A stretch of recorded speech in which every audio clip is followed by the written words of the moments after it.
Evening, everyone, and welcome to the November Art in the Library. I'm Frances Hauser, the president of the Library Foundation, and it's my pleasure to welcome you to tonight's program. I'm sorry we don't have our normal wine and cheese for you, and I think, like you, we all really look forward to the day when COVID is behind us. We get to meet in small, safe groups as we are now, but bigger than what we have now, and come together to celebrate things like art. Having said that, welcome. And Helene from the library has a few words to share with you. Hi, everybody. My name's Helene Crane, and hello and welcome. This evening, the Napa Valley Quilters will be sharing with us their knowledge and love of quilting.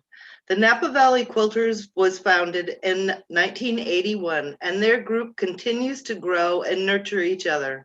The purpose of this talented and artistic group is to preserve and continue the traditions, culture, and history of the art of quilting.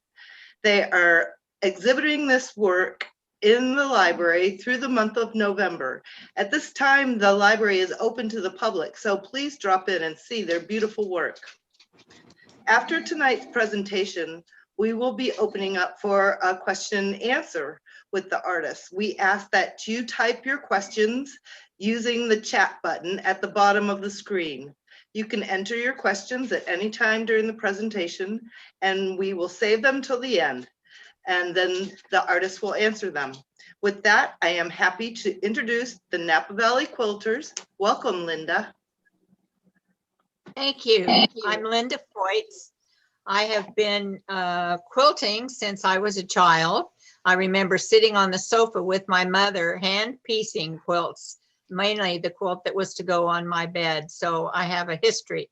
My mother, my grandmother, and my aunts were all quilters. So I've been at it a while. I've been a member of the Napa Valley Quilters for about 30 years. I consider these my friends, my co-artists, my wonderful people that I associate with and learn more from every time we get together. However, the getting together is a little slim right now, but we still are getting together on Zoom, which is better than nothing at all. So now I'll share some of the quilts that I have made in the past several years, actually. These aren't all recent quilts. This one that you're looking at now is called I Spy for obvious reasons. There are 310 hexagons that I cut with all these little individual items inside them. I made this for my grandson when he was about 10. And of course, now that he's 18, he still loves using it, cuddling under it. And he says the whole family loves it. And they always find something new to look at. Next. Halloween is one of my favorite seasons, of course. And so I made this a few years ago. And I wanted to applique the cat in ultra suede. So when you feel him, he's nice and soft. This, it's not too big. I usually put it on my table in the dining room and walk by it frequently and enjoy looking at it in October. Next.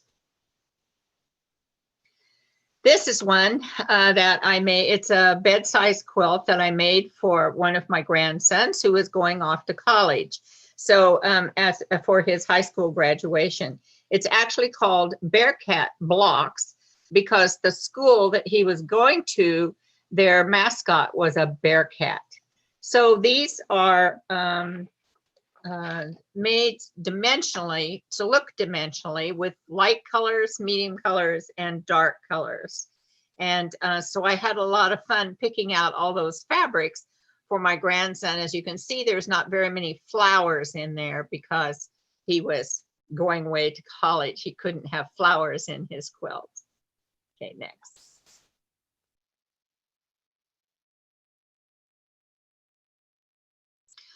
Okay, the quilt on the left-hand side of your screen, I think that's the left-hand side. This quilt I made, it's a lap quilt I made for my husband, and it's all of the t-shirts from his foot race days. And so this is titled Past Glories for obvious reasons, because he's not doing too many foot races now. So that was a lot of fun for me to put together and go through all of the t-shirts that he has. Actually, I made 2 quilts. This is one, and the other one has a green background. And just having a good time remembering all the foot races that he did. The one on the right is called Ladybugs on Parade. And actually it is a full bed-size quilt. And I searched for a long time to get all the different reds to make those ladybugs with. So that was fun to make too. Ladybugs are, of course, one of my favorite little bitty bugs. Okay, next. On the left, this was called Sunshine for Clarice. A good friend of mine last year was diagnosed with cancer. I had won these blocks, these strip blocks at the guild meeting, and I hadn't put them together yet. And I thought, oh, I should just put those together and send that off to her. This is a lap quilt for her to cuddle under. And so she had several months of using this quilt before she passed. And I was so glad that I was able to give it to her and she was able to enjoy it. She loved it so much. And so we had been friends for 40 years or something. And that was so special to me. The one on the right is a Sophisticated Ladies, kind of made after the Alamo Square quilts, Alamo Square houses in San Francisco. And so I really jazzed it up and used a wild fabric to make it look like those houses. Okay, that's small. It's only like 12 by 24 or something. It's a small wall hanging. Okay, next. The quilt on the left, Summer Leaves. This was a little bit outside of my traditional box of quilting. So I just slashed those fabrics, sewed them together and slashed them again and put them together. That was a lot of fun to make. I really enjoyed that. And that's hanging on the wall in our bedroom. I enjoy that one a lot. The one on the right is called Fantasy Forest. And that is a wall hanging also. It's a little bigger. And so that's a little bit modern for me, but I still enjoyed making it and doing it, putting it together. It was fun. Okay, next. Okay, fall leaves. I took a picture of the fall foliage in my front yard and then learned how to do this impressionistic quilting. I cut all those teeny tiny little bits of fabric, sprinkled them on top of the tree that I had cut, and then covered the whole thing with bridal veil netting black, and then pinned it and then sewed it together. So that was a challenge sewing in between all those pins. This is small, it's about 12 by 12 inches. And that was interesting to do, fun to do. I haven't done any more, however. This was a bit of a challenge for me. Okay, next. Oh, and now I'm happy to introduce Joanne Lincoln to continue the show.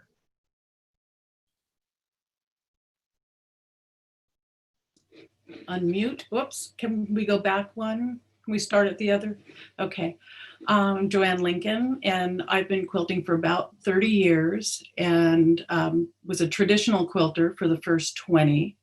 In the last 10 years or so, I've been doing mostly art quilts, and then more recently narrowed the focus to animal and wildlife portraits. And so hanging at the library are some of the wildlife portraits that I've done. Next. So the first one, each one of my quilts starts with a photograph, and luckily I have a photographer in the family, so I have lots of inspiration and images to choose from. And this is one of my favorites. I don't really know why, but this is Wilbur the barn owl, and the photograph was taken at the San Francisco Zoo. lives at the rehabilitation center there. He had West Nile as a young chick and was never able to be released. So he's sort of an ambassador there. And so I made this quilt of Wilbur, and I used mostly hand-dyed cottons and machine quilted, and that's about it. A little bit of colored pencil. So next slide. It's a golden eagle. In making these, I like to make the animal as realistic as possible. So I use the photograph as a reference to try to get all those details accurate. And so I build the animal first separately. And when I'm done, then I audition backgrounds. I never would have thought that I would put a brown eagle on a brown background, but once he was done, to me, it was sort of the obvious choice. It was kind of rich and dark in that. So, and again, he's raw edge applique, a lot of hand-dyed fabrics. Next. And the raven, this picture was taken out at Point Reyes, and I hand-dyed a lot of cottons and silks in the kind of purple and blue tones to sort of try to capture the sheen of the raven's feathers. And when I was done, my intention was that I would build a landscape to put him on. And I just set him on some of the leftover fabric that I had dyed, and I just liked it. So he stayed on that background. And he's, again, raw edge applique and machine quilted. Next. So I've done a lot of birds, and I think birds are a little bit easier to do. It's easy to get the feather texture and the free motion quilting and things like that. But I like the challenge of doing something a little more difficult, and I wanted to do a river otter. So the photograph of the river otter was taken at the San Francisco Zoo. However, we had just seen otter out at Point Reyes, and so I wanted to put her in a natural environment. So again, I built the otter separately, finished, and then put him onto a landscape. So next.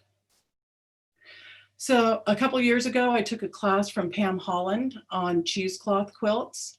And my son had done a series of black and white photographs of animal portraits. And I just thought they were a great candidate, to try in cheesecloth. So, and it's done using different grades of cheesecloth. The looser weave lets more of the black. So it's just black cotton with 4 different grades of cheesecloth on top. And the looser weave lets more of the black show through. And so it looks shaded. And it was kind of fun to do. So next.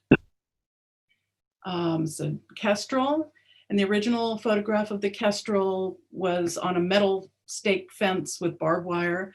So I wanted to put them out. One of our favorite walks is Abbott's Lagoon out at Point Reyes.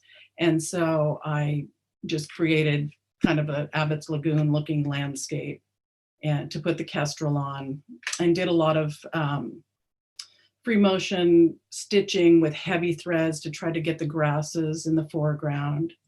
And then when he was done, I just felt like I didn't like the edges, and I felt like it wasn't complete. So I did a portrait mount where I made a whole separate quilt. The green hand dye in the back is a whole separate quilt. And then the kestrel quilt is attached to that. Next. So the process, basically, I start with a full-size photograph of what the final quilt will be, and separate out areas according to value. And then I trace that onto freezer paper, attach the freezer paper to a foundation fabric, and start appliquing. So I knew that the otter was going to have a lot of fur detail, and so I let the applique and the fabric be a little bit primitive, not have a lot of detail, since most of it would be covered. So next. So then that goes on the foundation, it goes into the hoop, and I free motion all the fur texture and the detail, like the eyes. You can see the left eye just has a little bit of stitching. And so once it's all done and all the thread painting or sketching is done, then I'll cut it out and I'll quilt them onto whatever background I've prepared ahead of time for him. So then he's quilted over the top again a little bit, some more details to put him into the background. Next. So this is one I recently did, kind of the same process. So I chose my subject. Well, we were doing a challenge in our group to do a quilt based on literature. And I chose Life of Pi. So I have a photograph of a tiger from San Francisco Zoo. And it's actually Jillian, a Sumatran tiger. And so I started with that photograph and built my pattern, appliqued the pieces on, and then chose the thread. And you just, as many different color combinations, not combinations, but the more thread variation, the better. And so then I stitched the fur, and once the fur was done, I cut out my tiger and I put him in a lifeboat and set him to sea. So, okay, next. I always start with the eyes. I think it's the most important thing to get right. And sometimes, like the snow leopard on the left, I did with thread, free motion stitching, and always keeping the original photograph right there for reference to get the highlights right and all the different colors in the iris. And I like starting with it because once they have their eye, they kind of take on a personality and they keep you company through the rest of the process. So, and then the eagle, I had intended on probably doing thread on the eye, and I just had a piece of hand-dyed fabric that to me just looked right, and I didn't want to make a mess of it with too much thread on it. So I did a little bit of white paint for the highlight and left it alone. And so next slide. And that's my next project. I haven't been doing much during this pandemic, and I'm looking forward to starting in on the next one. Thank you. Hi, my name is Patti Glenn, and I just thought I'd start by telling a little something about me. I began quilting in the early 1990s. My two boys were in high school at the time, and I was looking forward to them moving on in their lives, and I certainly didn't want to experience any empty nest syndromes. So I started looking around for something that I could do that I'd always felt creative and want to explore that side of me. And I was out at the grocery store one day and I picked up a quilting magazine and was absolutely just blown away by the wonderful quilts in the magazine. And I had, before children, I had made garments and taken tailoring classes and was really involved in sewing. And so that quilting just seemed like might be a good fit for me and something again, that I would enjoy. As my boys left home, I just waved goodbye, and then their rooms were emptied, and their bedrooms became my sodios. And I just really never quite looked back. When I began, a neighbor a couple doors down, I was talking to her about quilting, and she told me that she just made her first quilt, and she'd never been to a Quilt Guild meeting, and so we went arm in arm to our first Quilt Guild meeting together, and we're still friends to this day, although we've both moved on. We don't live in the same neighborhood anymore. I started with traditional quilts and just did that for many years. Then I started exploring applique, and I tried every method of applique out there and started adding applique to the traditional quilts I was making. And then shortly after that, I got into making art quilts. Maybe 12 years or so ago, I started doing art quilts and learning and improving my skills as I went along. And one of the best things for me that non-quilters might not know is that quilting can be a really social activity. And we have small groups and our quilt guilds, and there's many classes we can take and fun road trips, quilting retreats, and there's quilting focused cruises and bus tours. And of course, quilting is represented on every social media platform. And so you really have an opportunity to see wonderful things out there. So it's been really fun. Quilting's been really fun for me to explore and to travel and go places. And I've just enjoyed every moment of it. And so now I start with this first piece of mine. All of the photos that I have for tonight, they're quilts that are in the library. And this one is called Malachite Butterfly, and it's 12 inches wide by 16 inches tall. And on the left is a photo, which I don't have a photographer in my family. So I downloaded this from the internet from a copyright-free website. And basically what you do is print the photo in color from white fabric and then stitch with thread. And the process with that is first you need to treat the white fabric with a product called Bubble Jet Set, which makes the ink, the inkjet printer ink permanent on the fabric. And so I did that. And well, once the Bubble Jet Set is dry, then you iron the fabric to freezer paper. And people that aren't familiar with freezer paper is just Reynolds paper that you get in the grocery store, and it has a waxy side to it. And fabric will, you can iron your fabric and it adheres because of that waxy material, whatever it is, long enough so it can run through the inkjet printer and won't jam up. So I ironed the fabric to the freezer paper. I printed the photo on the fabric, let that ink dry, and removed that fabric, and I applied fusible web to the back. Then I chose my background fabric and fused the butterfly to that, and then made the quilting sandwich, and then just started stitching and covered the surface with thread.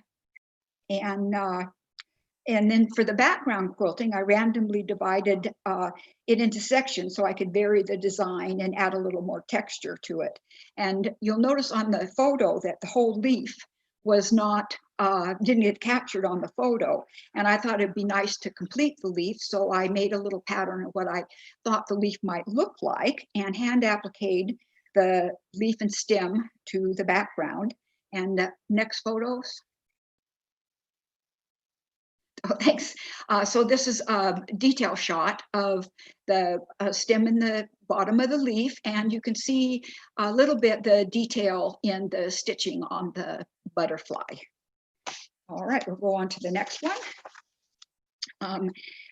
This quilt is 12 inches square, and it was the first of 4 that I did in a series. And the Fiber Art group here in Napa is a small group, and we have challenges from time to time. And this challenge was to make 4 quilts that were in a series, and the only stipulation was they're 12 inches in size. And so for my subject, I picked circles, curves, and then I made myself a couple rules. And the first was each must have a squiggle running across the quilt, and the color of the squiggle in the next quilt had to be in the same color family as the prior quilt's background color. And then I start this by what I call cutting out pieces and parts. And so I fuse some fabric and then cut out a multitude of circles and in different sizes so that I can pick them up as needed and play around with where they might go on my piece. Let's see. Yeah, this is a single piece of background fabric here. And so next slide. Okay, this is a couple of in process photos, and you can see in the one on the left that I had made the squiggle out of a lighter pink fabric, which after looking at it, I knew just didn't have enough contrast to it. So I made the squiggle in the darker burgundy and started deciding where all the circles need to go. And at some point, I decided that this was much too heavy in the bottom. The balance wasn't right. And if we can go back to the first photo, we see I changed things around a bit, and I think I got the balance much better. And so it was time to move on to piece number 2. So we'll go to the next one. All right. The second one is the one on the left, and on this one I pieced the background. I used multiple squares of different color, dark blue fabric squares, sewed them together for the background. And to make my life easier, I quilted the background first, rather than having to go back and try to quilt the background in between all those pieces. So I had the smaller circles that looked like solid fabric are all hand appliqued on there, and that gives a little dimension to them. They stand off the background just a little bit, and all the remaining pieces were fused and free motion stitched around to adhere them to the quilt. And when I got done, I just felt, boy, that looks a little bit like an outer space garden, and maybe I need to name that my space garden. And so then the quilt on the right, that was number 3, and that's a single piece of fabric, and I quilted the background on that one first as well, and then I freeform cut out of the light blue fabric. And after I had cut that out, I thought, gee, that looks like a boat, and which made me think of Dale Chihuly's art piece of a rowboat filled with these just beautiful blown glass balls in it. And I thought, well, I'm just putting my circle in my boat here. And so I added those, and all the other elements were fused and free motion stitched down. And so next. And this is the 4th one. I apologize for the fuzziness of the photo. I thought I had a better one, but I didn't look well at my pictures. So sorry for the fuzziness, but I went back to a piece background in this, and to all different colors of the burgundy fabric, and I decided I would work on a grid on this. And if you notice the wavy wavy ovals in the blue, and then there's 3 of them in there that are kind of out of a shiny fabric, and that was a cotton lame that I added just to have something a little bit different in there. The background on this was also quilted first, and then everything fused on top and free motion stitched around to hold them in place. And so that's it for my pieces. We'll move on to Caroline. Thank you, Patti. Hi, my name is Caroline Voigt-Koviak, and I'll be speaking about my work titled Autumn Walk Through Moore Creek Park. This piece was made for a Fiber Expressions Challenge called Open Spaces, which celebrated the Napa Valley County Regional Parks and Open Spaces District. I chose to represent Moore Creek, which is located at the eastern end of Lake Hennessy, and took a walk through the park just before Thanksgiving with my friend Lynn Bullock. The inspiration photo shown here was taken by Lynn and was used with her kind permission. I particularly like the light coming through the autumn leaves and the contrast of the red cap and blue clothing with a full color palette of yellows, gold, browns, and muted greens. During this talk, I thought I'd take you on a journey to show the approach I used to construct this work. I try to take a lot of photos during the creative process, particularly if the technique is novel or not familiar to me, as was the case with Moore Creek. So what you'll be seeing are photos I took along the way.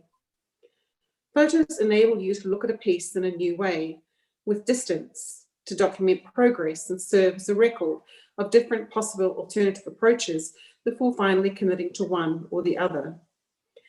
Additionally, they're a good record to remind you of what to do next time if you want to replicate a technique in future work.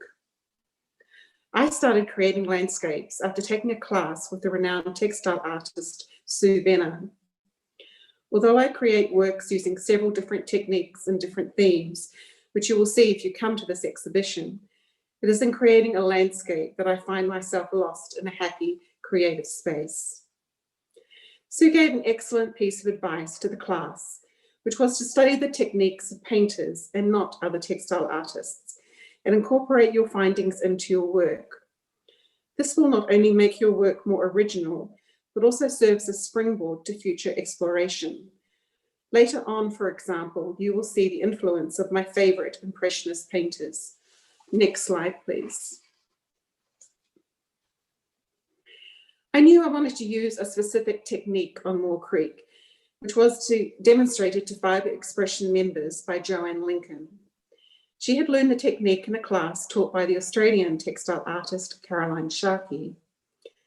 I was immediately drawn to the approach because it combined not only fabric and thread, but also wool roving and yarn. As you can no doubt tell, I'm from New Zealand. I was raised in the country and had 2 pet lambs as a child. Those experiences have given me a lifelong love of wool and its texture. Therefore, I was thrilled to be able to incorporate wool into a landscape piece.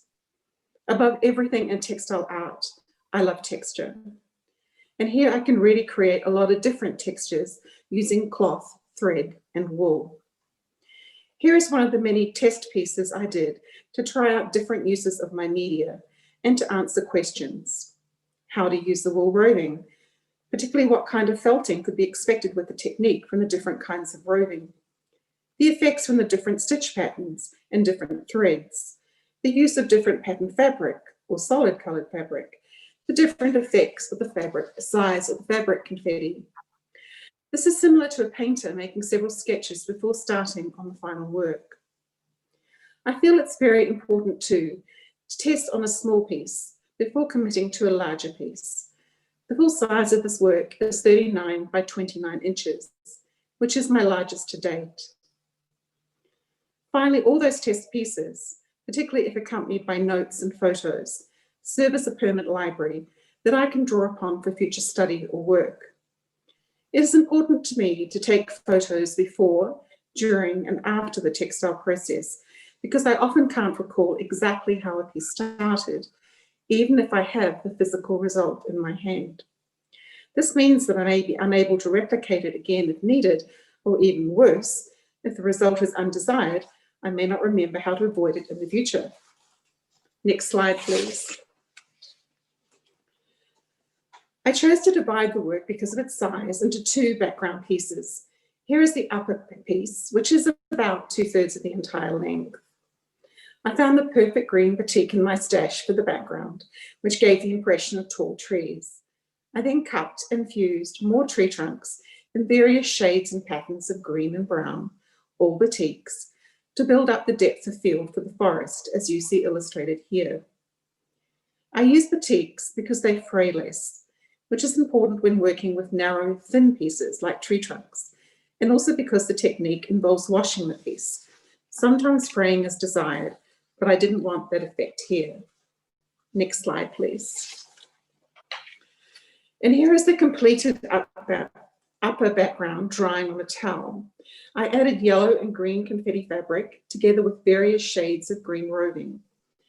Again, this added further depth to the piece, and the high contrast of the yellow confetti provided the impression of sunlight coming through the fall leaves. Sharkey's technique has you stitching down through the layers of fabric and roving onto the background, which are all held in place by a water-soluble stabilizer. I stitched in close vertical lines, again to echo the vertical lines of the trees. After stitching, the piece is placed under cold running water or in a sink of water, and the stabilizer dissolves. This process semi-felts the wool roving, adding an additional textural element to the fabric and thread lines. A cautionary note here is that any confetti fibre not stitched down or trapped by the felting simply washes away. Next slide, please.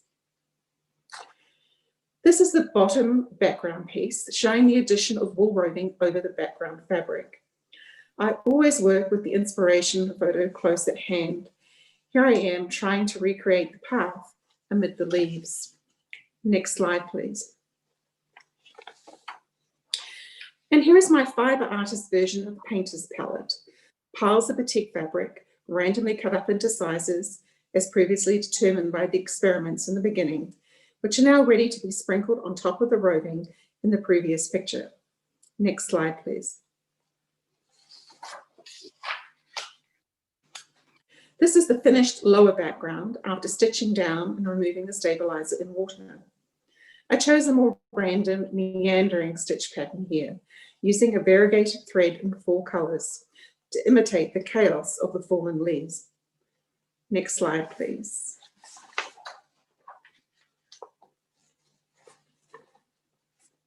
The picture on the left shows the work with the 2 background pieces attached.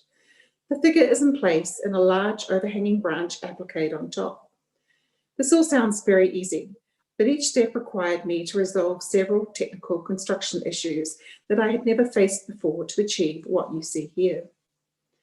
My next step was to add texture to the tree branch, which I felt was just too flat. I added fabric, but I wasn't happy with the result. So when in doubt, add wool. I added a little wool roving and needle felted it into the branch. I'm pretty sure this is not strictly recommended. Needle felting through several layers of fused material resulted in a lot of broken needles. It was as well that I wear glasses, as broken needles flew off the piece several times. I eventually ended up using 2 packets of needles to achieve the final result. However, solving this problem with the branch demonstrated the benefit of serendipity over a strictly planned approach. I liked the effect so much that I ended up covering the entire branch, using a light teal roving to replicate the lichen. The flat branch, as I added more and more and even more roving, eventually became what you see in the right-hand picture. In this close-up, you can see the needle-felted branches and the needle-felted red cap of the walker, as well as the stitching and confetti pieces. What I really love about this technique and its use of fabric confetti is that although the pieces of confetti are larger than the original confetti technique of the Japanese artist Noriko Endo, where tiny, tiny pieces are held in place by an overlaying piece of black tulle, this technique allows the confetti pieces to show their true colours, and they're not muted by the black tulle. Also, possibly even more important, at least to me as a self-confessed texture addict, is that the confetti pieces can stick up where they're not stitched down, thus adding a 3-dimensional element to the work.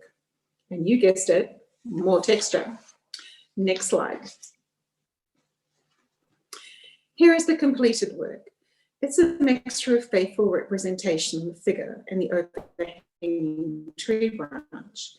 Me as the artist, it has a more abstract quality with the unrealistic representation of the falling leaves and trees. Next slide, please. Finally, here is a side-by-side comparison of the inspiration photo and my interpretation. I believe that the piece successfully captures the beautiful effects of the sunlight filtering through onto the trees on a sunny autumn day in Moore Creek Park. Thank you so much for this opportunity to share my passion for textile art. Okay, thank you. Oh, sorry, there we go. Hi, everyone. My name is Refugio, and I work at the Napa Library, part of the reference team. I work closely with Stefna and Helene, who are also my colleagues who help out with art in the library. And so I just want to take a few minutes, and if anyone has any questions, there is a button on your bar if you're an attendee where it says Q&A, and go ahead and type in any messages on there.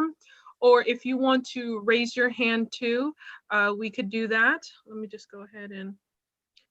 So I'll start off with a question while people find the Q&A. So I heard something about, I typed it in my phone because I thought it was very interesting. And if someone can elaborate, it was I think Patti made good info on it, but it was the freezer paper and putting it through the inkjet. That is very fascinating. It doesn't get stuck through the printer at all? No, it doesn't.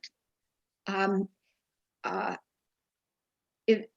as long as you press it down well, you just cut the freezer paper to just 8.5 by 11 size. And then I always cut the fabric like 8.25 by 11.25, whatever, quarter-inch. So it's not right out to the edge. And I've never had any trouble at all running it through the printer. And then Joanne, I think you mentioned also that you also use freezer paper. Is that correct? Or some type of transfer paper? I do. I draw the pattern on freezer paper, and then the freezer paper gets ironed to like muslin or just a plain fabric because it sticks, but it doesn't leave any residue as you take it away. And then I cut away each piece, pattern piece, and then it leaves the opening for right where that piece of fabric needs to go. Wow, that's really cool. I like that. I do color pencil, so transfer paper is very important when getting images. So I do have a comment here, it looks like. From Anne, I really enjoyed seeing the process of making some of the quilts. Oh, okay. So everyone has a little bit of a different process, is that correct? Everyone does their own unique style, as what I see. Does anyone want to elaborate on that or make a comment on that? I'll just say my style is based in realism, mostly because I can't draw. I don't have a wildly creative imagination, but I love the animals and the photographs, and I just like replicating them in fabric and thread, and they just add a different dimension, even though I'm essentially recreating what's already there. So I noticed that a lot of that's very cool. I noticed that you have a lot of from the zoo, right? Could you what was the zoo or animal? Well, a couple of them are from the San Francisco Zoo, and others are from like hikes out at Point Reyes, and I like kind of focusing on local wildlife. And ideally it would be nice to take all of them in the wild, but that just doesn't happen. And we like to go to the zoo. Of course. So just want to let everyone know if no one has found the chat. Oh, there we go. Oh, here we go, chat. There we go. So from M. Lesner, years ago, I did a tiny bit of quilting. Nothing like these works of art you ladies have done. I love the unique creative processes you use to begin and complete your designs. Thank you so much for sharing. Michelle from Michigan. And then from, I don't think it shows, someone from Galaxy, someone that has a Galaxy tablet. Her realism is amazing. Those very nice comments. And then, okay, so I have a question from Joanne, sorry, not Anne, to Joanne. Your quilts are stunning and so real looking. Thank you. Thank you. And then I've noticed that Caroline, Joanne, and Patti, I see some artworks behind you. Does anyone want to go, maybe go in order and comment on works of art that you're working on currently? Sure. Who wants to go first? Mine's just a painting I picked up in a thrift store, so it's not one of my works. You want to go first? Oh, sorry. I'm at the top and on my screen, so. Okay, go ahead. Patti. I'll go after you. Okay, the piece behind me is actually log cabin blocks. I don't know if you are familiar with traditional log cabin, which one half is light and one half is dark. It's a very traditional quilt pattern. It can be set in many different ways, but this, in order to get circles, then you create the log cabin with skinny strips on one side and fatter strips on the other. And this was taken a piece of graph paper and figuring out each circle took like 4 blocks. There's like inch, the strips are an inch on one side of the block and an inch and a half on the other side. And so with graph paper, colored in what color I had to put in each block and which ones overlapped. It was a very fun project to do. Oh, very nice. Thank you for sharing. Mhm. Okay, so mine is, since we like to photograph animals, we went to Scotland so my son could photograph mountain hares in the Scottish Highlands. And one of the trips we took, day trips, was to the Isle of Mull.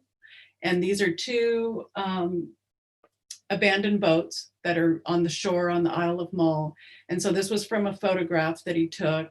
And I took a workshop on painting the fabric. So all the fabric that's in the quilt was first hand painted and added texture in that. And I haven't finished it. I'm almost finished with it, but it's very big. It's like 6 feet by, I don't know, 4 maybe. And I'm Very nearly impressive. done. So it's hanging on my wall in my studio, so I finish it. Very impressive. Their bedroom. So I have a comment here from Jennifer, and I cannot pronounce the last name. I don't want to butcher it, so I'll leave it at that. And so it says, your quilts are amazing. Thank you for sharing your stories and unique techniques. I saw the quilts before they were hung, and now I know them better. That's nice. So Linda and Caroline, are there any projects you're working on currently right now? Oh, I've always got something going. In fact, I probably have 2 or 3 going at the same time, just because I'll get to a stopping place and on something I'm working on, and so then I'll be working on something else.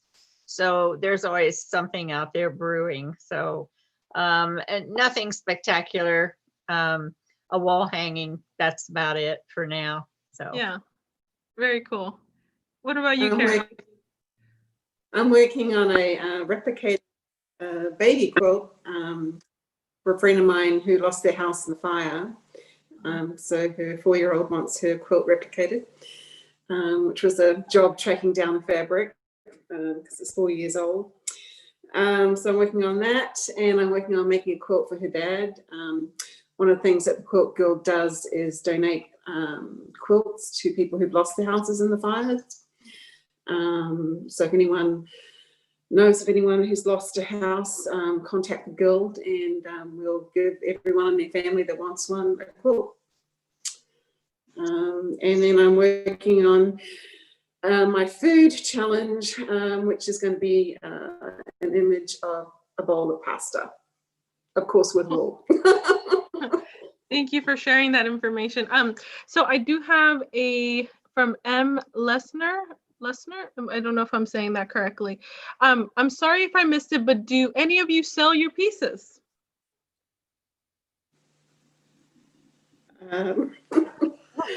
I have, but not often. No But one's I have in the offered to buy past. it. I would always be open to entertaining that idea. Yeah. What about you, Linda? no, I've never sold any. I've given a lot away, but never sold any. Yeah. I know how that is. As an artist, it's very hard to let go of your artwork. You end up falling in love with it during the process. So I would understand that. Okay, so do we have any more questions? If you do, just make sure you have type them in the chat or in the Q&A. I'm checking both. And then let's see. In the meantime, does anyone, any of you have any other comments or want to share any last bits about yourself or your artwork? No. No. That's okay. It's fun. It's fun. Basically, it's fun. Yeah. It's fun. No. Okay, so. Oh, want to thank the library too for having us, our group, to be able to hang our work there in the library and show it in that way. Of course, it's always a pleasure, and it's you know, textiles and fabric art, all that is very fascinating. I really do think that the public appreciates it, and it's always nice to know different ways of how you can be creative and learn new skills. So I, want to thank you, Napa Valley Quilters, Linda, Patti, Joanne, and Caroline, for coming on here tonight and sharing your experiences and how you do your artwork. So thank you so much. Before we log off, I don't see any more questions. I just want to remind everyone that the Napa Valley Quilters, their artwork will be up and hanging through the library now that we are open and you can walk in. We still require face coverings that cover the nose and mouth and sanitation as you walk in, but you are more than welcome to come in and look at their artwork. The next month's artist, the next art in the library is canceled, but they will be putting up their artwork all throughout December. So if you want to come down, we would love that, so you can come see artists and what they do, especially during COVID times. And then just a little bit of a reminder, we're also having remarkable journeys through the valley of the Roses to the Pain, and that's going to be on November 19th. And then let's see. And then another very special program that we're going to be having is Harvest Quesadilla.